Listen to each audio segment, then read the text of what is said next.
देखिए, अपने चर्चा कर रहे थे कि कोरिडोर स्पोर्ट्स कैसे अस्तित्व में आता है, कैसे वास्तव में कोरिडोर स्पोर्ट्स वास्तव में है क्या। जब नॉर्थन और साउथर्न हेमिस्फीयर में हवाएं उल्टी दिशा में घूमती है और पानी भी उल्टी दिशा में चलता है, और इसी प्रकार से ओशियन वाटर करंट और हवाएं जो है अपोजिट डायरेक्शन में मूवमेंट करती है, इसके लिए ये बताया जाता है कि कोरिडोर स्पोर्ट जो है इसके लिए रेस्पॉन्सिबल है, और कोरिडोर स्पोर्ट्स इनको अपोजिट डायरेक्शन में मूव करता है।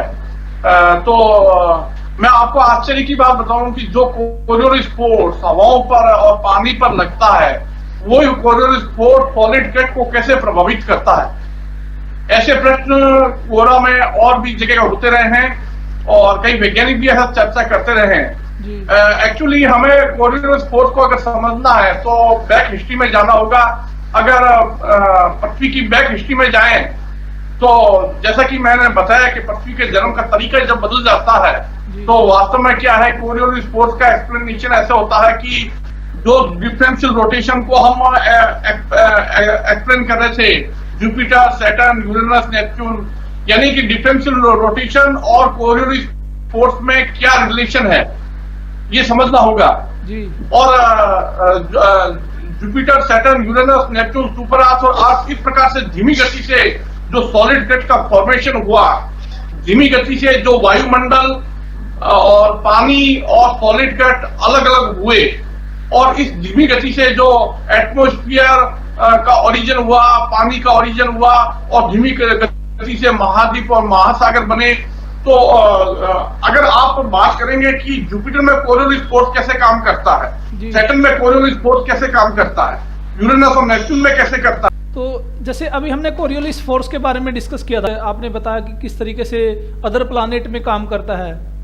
जो आपका कंसेप्ट है ट्विस्टिंग और आप स्क्वीजिंग बोलते हैं, उसमें एज गैप के बारे में आप क्या कहेंगे कि कितने टाइम बाद स्क्वीजिंग और ट्विस्टिंग जो होती है, कितने समय के बाद में ट्विस्टिंग होता है, ऑसिलेशन का जो फ्रीक्वेंसी है वो कितना है, और कितने समय के बाद में ये टाइम पीरियड इसका क्या है, कैसे एक ऑसिलेशन पूरा होता है, और कैसे एक ट्विस्टिंग और स्क्वीजिंग का एक प्रोसेस पूरा कंप्लीट होता है। मैं आपको क्लियर कर दूं, हमारे पास सबसे ज्यादा डाटा जो है सूर्य के बारे में है।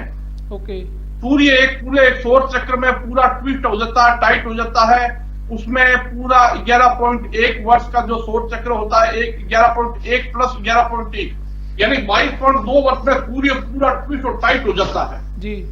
जुपिटर के बारे में ऐसे डाटा नहीं है, सैटर्न के बारे में ऐसे डाटा नहीं है, यूरेनस, नेपच्यून के बारे में भी नहीं है, और पृथ्वी के बारे में ऐसे कहा जाता है कि पृथ्वी का जो मैग्नेटिक फील्ड है वो शायद क्या है कि 2500 वर्ष में पूरा फ्लिप हो जाता है। मैं डाटा की बात नहीं करूंगा, क्योंकि मैं जो इनोवेटिव आइडिया दे रहा हूं, जो एक नया विचार दे रहा हूं, मैं वैज्ञानिकों की एक टीम के साथ में काम करना चाहता हूं। आप जैसे एक्सपर्ट हैं तो मेरे पास में केवल एक नवाचार है, एक नया आइडिया है, नई सोच है, और मैं जो तरीका बता रहा हूं उसके पीछे बेस है। तो कितना समय लगता है पृथ्वी को ट्विस्ट और टाइट होने में, उसके बारे में हमें पूरे डाटा लेने पड़ेंगे। और मैं ये कहता हूं कि अगर आप देखें कि प्रतिदिन पृथ्वी धड़कती है, यानी पल्सेट होती है, इसी प्रकार से अगर आप एक सप्ताह में देखें, एक माह में देखें, और 6 माह में देखें, एक साल में देखें, तो पृथ्वी में एटमॉस्फेयर के मोशन को नोट कीजिए, भूकंप को जो आते हैं उनको नोट कीजिए, और इसी प्रकार से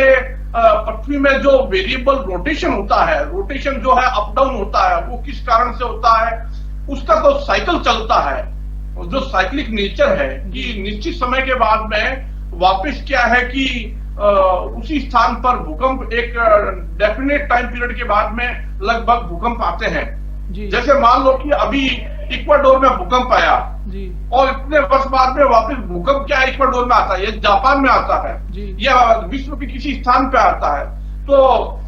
जो भूकंप के विशेषज्ञ है वो बताते हैं कि इतने समय के बाद में ये भूकंप फिर आ सकता है, वो अपने डाटा के हिसाब से बताते हैं। तो कहने का तात्पर्य यह है कि पृथ्वी जो है किस प्रकार से ट्विस्ट होती है, टाइट होती है, कितना समय लगता है, इसके लिए हमें लार्ज स्केल पर डाटा इकट्ठे करने होंगे। केवल मात्र क्या है कि मैं क्योंकि ये गणित की बात नहीं है जी, अभी बहुत सी बातें हैं, जैसे हमारा सूर्य है, हमारे दूसरे सोलर सिस्टम के प्लैनेट हैं, कैसे धड़कते हैं, कैसे वाइब्रेट करते हैं, कैसे वो पल्सेट करते हैं, और इसी प्रकार से ब्रह्मांड के दूसरे ग्रह तारे हैं। तो ये ऑब्जर्वेशन की बात है, डाटा कलेक्ट करने की बात है, और एक अकेला व्यक्ति पर्याप्त नहीं होता है, एक अकेला व्यक्ति इसको पूरा हैंडल नहीं कर सकता। श्योर सर, इसके लिए हमें एक टीम के अनुसार काम करना पड़ेगा। बिल्कुल सर। नेक्स्ट क्वेश्चन मेरा ये है कि जैसे अगर हम देखें जो इंडियन प्लेट की मूवमेंट है, इंडियन प्लेट की मूवमेंट आपने अपनी बुक में मेंशन किया है कि डिफरेंट डायरेक्शन में रहती है, ना कि एक पर्टिकुलर डायरेक्शन में। जो हम इंडियन प्लेट और यूरेशियन प्लेट के कोलिजन की बात करते हैं, हिमालय की फॉर्मेशन की बात करते हैं, तो आप इंडियन प्लेट की जो अलग अलग डायरेक्शन में मूवमेंट की बात करते हैं, उसके फेवर में क्या एविडेंस या ऑब्जर्वेशन आपकी हैं?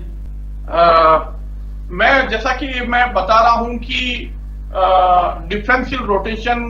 पूरे ग्लोब को प्रभावित करता है, और इंडियन प्लेट की जो मूवमेंट है नॉर्थ की तरफ, जो मूवमेंट है, वो मूवमेंट अगर एक साइंटिफिक लॉजिक के हिसाब से देखें, एक डिफरेंशियल रोटेशन के हिसाब से देखें, तो मैं आपको बताऊं कि इंडियन प्लेट नॉर्थ की तरफ सिर्फ जरूर रही है जी, लेकिन हिमालय लगातार ऊंचा ऊपर नहीं हो रहा है, और कोई भी विश्व की कोई भी जो माउंटेन्स हैं वो लगातार ऊंचा नहीं हो सकते, वो थोड़ा नीचे भी होते हैं और ऊपर भी होते हैं जी। अगर आप ये कहते हैं कि इंडियन प्लेट लगातार नॉर्थ की तरफ बढ़ रही है, लगातार नॉर्थ की तरफ नहीं बढ़ रही है, वो थोड़ा सा साउथ की तरफ, एक तरह से उसमें वाइब्रेशन चलता रहता है, मतलब थोड़ा सा वो नीचे सिरकती है साउथ की तरफ, फिर इस प्रकार से नॉर्थ की तरफ, और इसी प्रकार से उसमें हल्का सा मूवमेंट जो है ईस्ट की तरफ होता है, और हल्का सा मूवमेंट जो है वेस्ट की तरफ होता है, मतलब एक तरह से वो झंझनाती है, एक तरह से वो वाइब्रेट करती है। बट सर मेरा एविडेंस क्या है अपने पास उस डायरेक्शन? मेरा लॉजिक जी जी जी सर, मैं कह रहा हूं कि अपने पास एविडेंस क्या है इस चीज का, कि अगर हम ये माने कि वो हर डायरेक्शन में मूव करती है, या आप बता रहे जो झजकती है, तो उसका क्या एविडेंस है अपने पास? इसके पीछे एविडेंस हम ये कहते हैं कि डिफरेंशियल रोटेशन की जो लॉन्ग प्रोसेस है जी, उसको आप ध्यान से नोट कीजिए, कैसे प्लेट मोशन होता है, कैसे टेक्टोनिक एक्टिविटीज काम करती है, और ये सारा अगर आप पूरे ग्लोब की पूरे पर बात करें कि ऑस्ट्रेलियन प्लेट है, अब ऑस्ट्रेलिया है वो धीरे धीरे क्या है कि नॉर्थ की तरफ हर वर्ष 1.34 मीटर क्या है कि थोड़ा ऊपर की तरफ सरक रहा है, और इसी प्रकार से दूसरे जो कॉन्टिनेंट्स है उनमें भी मूवमेंट होता है। हम पूरे ग्लोब की बात करें, केवल इंडिया की बात नहीं करें जी। अगर केवल इंडिया की बात करेंगे तो हमें ये बात समझ में नहीं आएगी, लेकिन अगर हम पूरे ग्लोब में जो एक्टिविटीज हो रही है, ग्लोब में जो मूवमेंट हो रहा है, चाहे वो नॉर्थन हेमिस्फीयर में हो चाहे साउथर्न हेमिस्फीयर में हो, एक्चुअली क्या है कि एक तो ग्लोब सिकुड़ रहा है, और साथ में उसमें अब आप कहेंगे एविडेंस क्या है? एविडेंस ऐसे कि हमें कंपैरिजन करना पड़ता है दूसरे प्लैनेट्स पर क्या हो रहा है, दूसरे मून्स में क्या हो रहा है, दूसरे स्टार में क्या हो रहा है। जब हम उन सबको कंपेयर करते हैं तो और उनको कोरिलेट करते हैं, तब हमें समझ में आता है कि वास्तव में ये जो हो रहा है, तो इंडियन प्लेट की बात करेंगे तो वास्तव में थोड़ा नॉर्थ की तरफ, थोड़ा साउथ की तरफ, थोड़ा ईस्ट की तरफ, थोड़ा वेस्ट की तरफ, इस प्रकार से जो ये मूवमेंट हो रहा है, ये प्रत्येक कॉन्टिनेंट में हो रहा है। और जैसे कि मैं ये आपको क्लियर कर दूं कि पहले से मैं जो शुरुआत मैंने जिस तरह से ट्विस्टिंग की आइडिया से की है जी, तो वास्तव में क्या है कि आप पूरे सिस्टम को देखिए, केवल अर्थ को नहीं देखिए, मून को भी शामिल कीजिए, पूरा जो अर्थ सिस्टम है कैसे काम कर रहा है। तो केवल मात्र हम इंडियन प्लेट या ऑस्ट्रेलियन या अफ्रीका या फिर ग्रीनलैंड या मेडागास्कर, इन सब की बात नहीं कर रहे, केवल मात्र इससे नहीं, बल्कि हमें अगर इंडियन प्लेट के मोशन को समझना है तो हमें ये सोचना होगा। पहले तो मैं आपको बता दूं कि इंडिया जो है वो अंटार्कटिका से ब्रेक होकर के और इस प्रकार से अफ्रीका इधर चला गया, और इस प्रकार से ऑस्ट्रेलिया इधर चला गया, और इस प्रकार से इंडिया ऊपर की तरफ बढ़ गया, ऐसा कभी नहीं हुआ था। इसके पीछे मेरा तर्क ये है, साइंटिफिक लॉजिक ये है, इसके पीछे कारण ये है कि मैं ये समझा सकता हूं कि ग्लोब किस प्रकार से कॉन्टैक्ट होता हुआ, ट्विस्ट और टाइट होता हुआ इंडिया, हाँ ये जरूर है कि इंडिया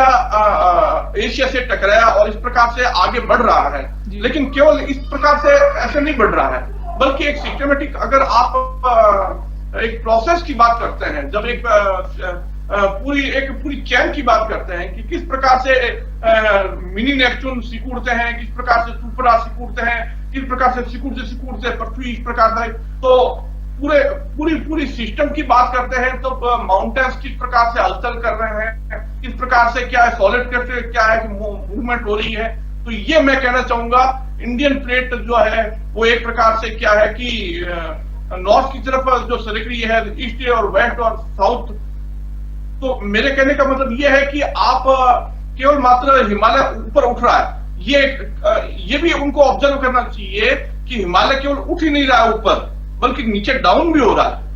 आप थोड़ा गूगल पे सर्च करके देखिए, हिमालय जो क्या है कि लगातार ऊपर की तरफ नहीं उठ रहा है, और कोई भी जो क्या है कि माउंटेन्स लगातार ऊपर की तरफ उठ ही नहीं सकता, क्योंकि ये साइंटिफिक लॉजिक के हिसाब से अगर आप जैसे कि मैंने बताया कि पृथ्वी के जन्म का तरीका इस तरह से है,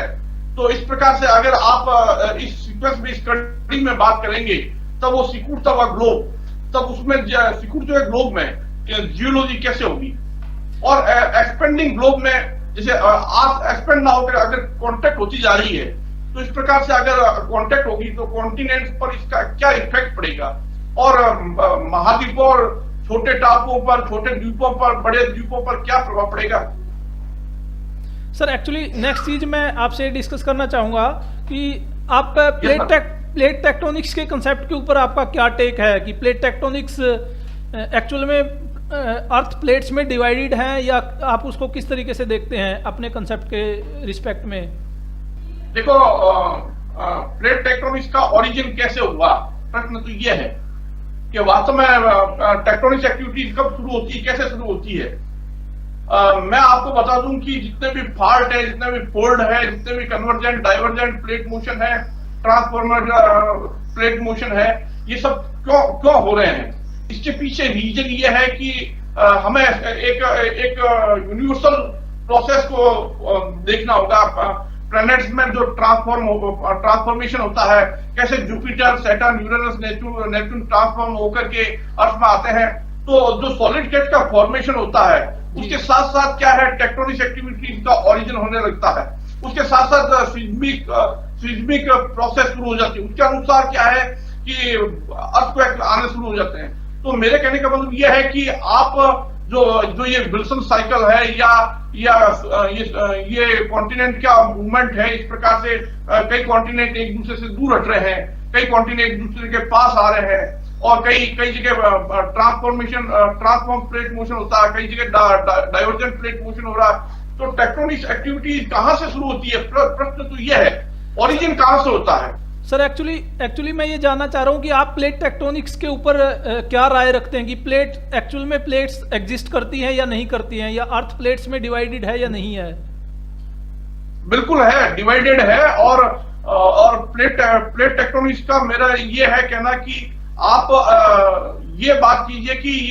ये डिवीजन कब से शुरू हुआ। ओके। हाँ, संपूर्ण ग्लोब जो है अलग अलग प्लेट में डिवाइडेड है, मैं इस बात को सपोर्ट करता हूं, लेकिन ये प्रोसेस शुरू कहां से हुई,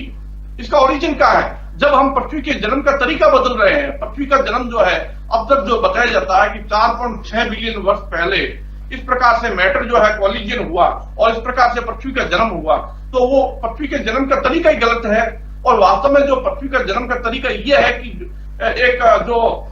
नासा के कैप्टर मिशन से इतने ग्रह खोजे जा चुके हैं, उन सभी को एक सीक्वेंस में, एक कड़ी में देखें, और इस प्रकार से एक जब श्रृंखला बन जाती है और उनका कंपैरिजन करते हैं, तो हमें ये समझ में आता है कि वास्तव में सॉलिड क्रेस्ट कैसे फॉर्म हुई, कैसे टेक्टोनिक एक्टिविटी शुरू हुई। तो वास्तव में जो प्लेट डिवीजन है, इस प्रकार से अलग अलग प्लेट्स है, तो वो कैसे ये सब इस सब का अस्तित्व कैसे आया। तो ये सब क्या है कि जैसे मिनरल डिपोजिशन कैसे हुआ, रॉक फॉर्मेशन कैसे हुआ, माउंटेन बिल्डिंग कैसे हुआ, ये एक सिस्टमेटिक प्रोसेस जो है, वो एक Jupiter, Saturn, Uranus, Neptune, super अर्थ, इस प्रकार से एक गैस जेट प्लैनेट जो है वो धीरे धीरे सॉलिड प्लैनेट में, सॉलिड रॉकी प्लैनेट में कन्वर्ट होता है। ओके। एक और जो कॉमन क्वेश्चन जो एक आम आदमी के माइंड में आपके कंसेप्ट से आएगा, तो आप दिन रात को कैसे देखते हैं? जो डे नाइट का प्रोसेस है वो किस तरीके से हैपन होता है? अगर हम ये माने कि अर्थ रोटेट नहीं कर रही है तो उसको थोड़ा सा एक्सप्लेन कीजिए। यस सर, ये दिन रात का प्रश्न कई जनों ने पूछा, हर आदमी मुझे पूछता है कि अगर पृथ्वी घूर्णन नहीं करती जी जी तो आप ये बताइए कि ये डे नाइट कैसे होता है जी। जब मैं हर एक व्यक्ति के सामने ऐसी बात करता हूँ जो साइंस का एक्सपर्ट होता है कि पृथ्वी घूर्णन नहीं करती बल्कि ट्विस्ट और टाइट होती है, जी जी, तो मैं आपको ये कहना चाहूंगा कि आप सबसे पहले तो पृथ्वी का जन्म कब हुआ, कैसे हुआ? जब ब्रह्मांड इस प्रकार से कसा जाता है, ट्विस्ट और टाइट होता है, तो सेंटर पर एक ब्लैक होल बनता है और वो ब्लैक होल धीरे धीरे सेंटर से रिमूव होता है, दोबारा फिर ब्रह्मांड ट्विस्ट और टाइट होता है, फिर एक ब्लैक होल बनता है, इस प्रकार से दूसरा ब्लैक होल, इस प्रकार से तीसरा फिर ब्लैक होल, इस प्रकार से सैकड़ों ब्लैक होल बनते जाते हैं, अनेक ब्लैक होल बनते जाते हैं। वो ब्लैक होल धीरे धीरे तारों में कन्वर्ट होते हैं। ओके। और डिफरेंट तारों में कन्वर्ट होते होते फिर वो सूर्य में कन्वर्ट होते हैं और सूर्य से फिर ग्रहों में, गैसियन प्लैनेट में, गैसियन प्लैनेट से फिर रॉकी प्लैनेट में कन्वर्ट होते हैं, जैसा हमारा पृथ्वी है। अब देखिए कि आप कि जब ब्रह्मांड जब ट्विस्ट टाइट हो रहा है, ऑसिलेट कर रहा है, वाइब्रेट कर रहा है, तो उससे उत्पन्न हुआ जो ब्लैक होल है वो ट्विस्ट और टाइट हो रहा है और उससे क्या है कि जो गैलेक्सियां हैं, फिर जो डिफरेंट तारे हैं वो सभी ट्विस्ट और टाइट हो रहे हैं, हमारा सूर्य भी ट्विस्ट टाइट हो रहा है। इस प्रकार से सूर्य धीरे धीरे हॉट जुपिटर से हमारा जो कूल जुपिटर, इस प्रकार से धीमी गति से वो ट्विस्टिंग का जो प्रोसेस है वो चलता चलता धीमी गति से हमारे पृथ्वी में रोटेशन के रूप में दिखाई देता है। लेकिन अगर आप हवाओं की गति को देखें, पानी के मूवमेंट को देखें, हवाओं की मूवमेंट को देखें और आप इसके ये जो मानचित्र है, विश्व का मानचित्र है, जिस प्रकार से इसमें कॉन्टिनेंट का जो ज्योमेट्रिकल स्ट्रक्चर आपको दिखाई देता है, इससे साफ लगता है कि ये नॉर्थर्न हेमिस्फीयर में जो कॉन्टिनेंट है वो इधर जा रहे हैं और साउथर्न हेमिस्फीयर में कॉन्टिनेंट है वो इधर जा रहे हैं जी। तो इसका मतलब यह है कि अपोजिट डायरेक्शन में मोशन हो रहा है, ये तो क्लियर है। तो वास्तव में क्या है कि अगर आप नॉर्थर्न और साउथर्न हेमिस्फीयर को देखें तो अपोजिट डायरेक्शन में ये जो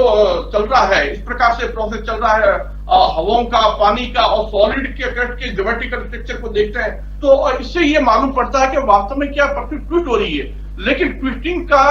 ये जो रेट है ये बहुत ही कम है, इतना धीमा है कि हम इसको लगातार इसको नोट नहीं मतलब तत्काल इसको फील नहीं कर सकते। मैं आपको एक बात कहना चाहूंगा, ध्यान से सुनिएगा कि अल्फ्रेड वैगनर ने पैंजिया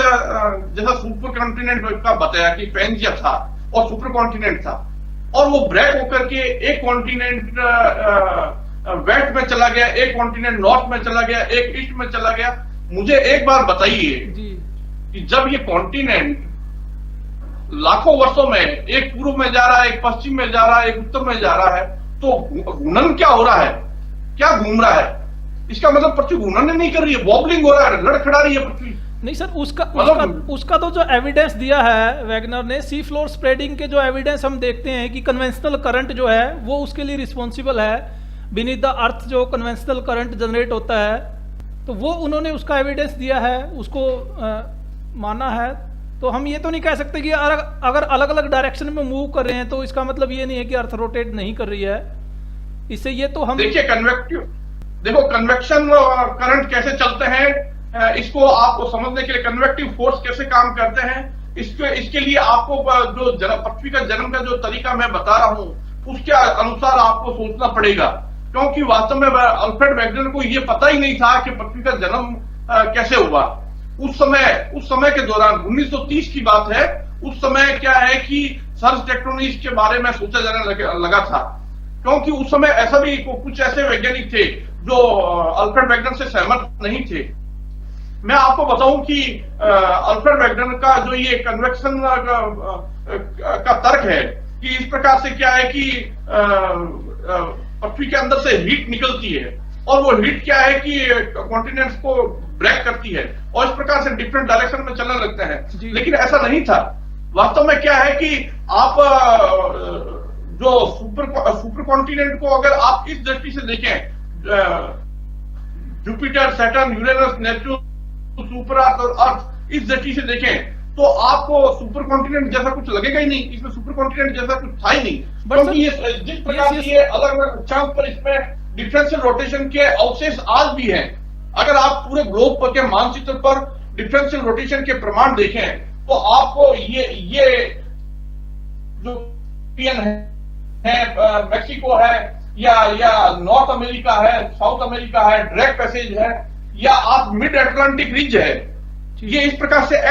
से ये बेंड हुई हुई है। इसी प्रकार से अफ्रीका इस प्रकार से बेंड हुआ है, इस प्रकार से इंडिया भी बेंड हुआ है। अगर आप इस प्रकार से अगर देखें तो न्यूजीलैंड में भी इस प्रकार से फॉल्ट है, और ये इंडोनेशिया और इस प्रकार से मलेशिया और ये फिलीपींस, ये सभी में इस प्रकार से बेंडिंग है। कहने का तात्पर्य यह है कि मैं रोटेशन को कैसे एक्सप्लेन करता हूं और ट्विस्टिंग को कैसे एक्सप्लेन करता हूं। वास्तव में पृथ्वी कैसे घूर्णन नहीं करती, जो गैलेक्सियों में हो रहा है, जो तारों में हो रहा है, मतलब कहने का मतलब यह है कि मैं थ्योरी ऑफ एवरीथिंग की बात कर रहा हूं। मतलब क्या है कि आप ट्विस्टिंग को आप ब्रह्मांड में विशाल रूप में देख सकते हैं,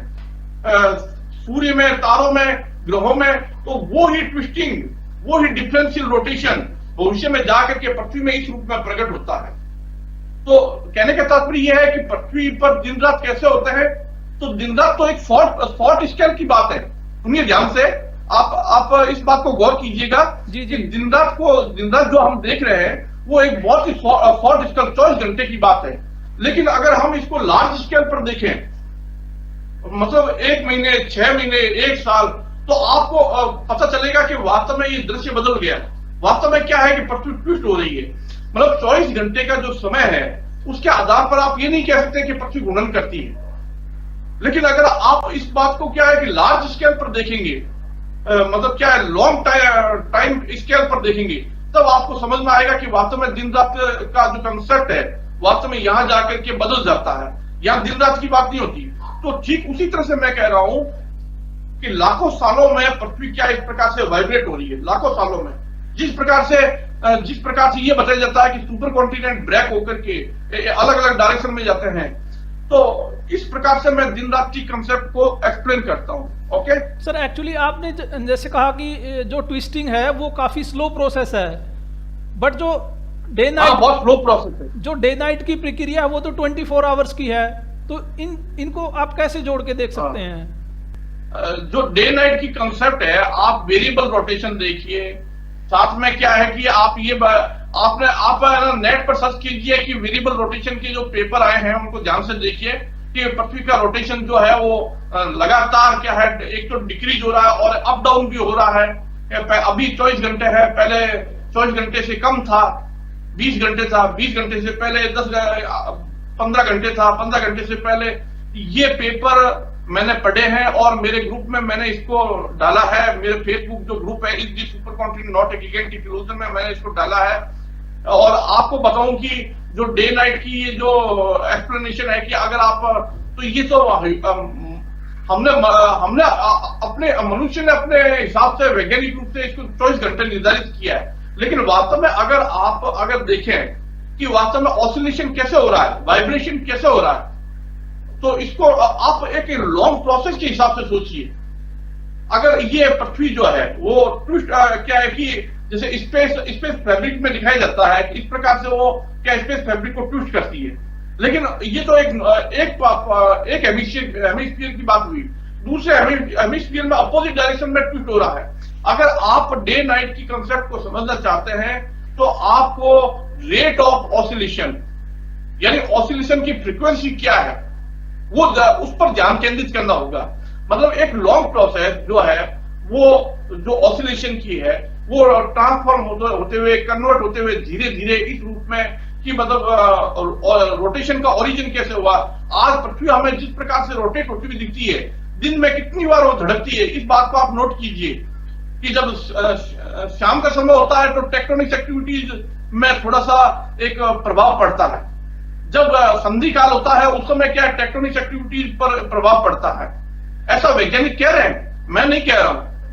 तो आप देखिए कि सुबह के समय, शाम के समय इस प्रकार से जो टेक्टोनिक एक्टिविटीज है उस पर प्रभाव पड़ता है। जैसे ही सूर्यास्त होता है तो कहने का मतलब यह है कि पृथ्वी में वाइब्रेशन हो रहा है, धड़कन हो रहा है, वो धड़कन उसी ट्विस्टिंग का रेमिनेंट है जो लॉन्ग प्रोसेस चल रही है। इसलिए मैं कहता हूं कि दिन रात का कंसेप्ट मैं ऐसे समझाता हूं। आपने काफी विस्तार से अपने कंसेप्ट को हमारे प्लेटफॉर्म पे रखा,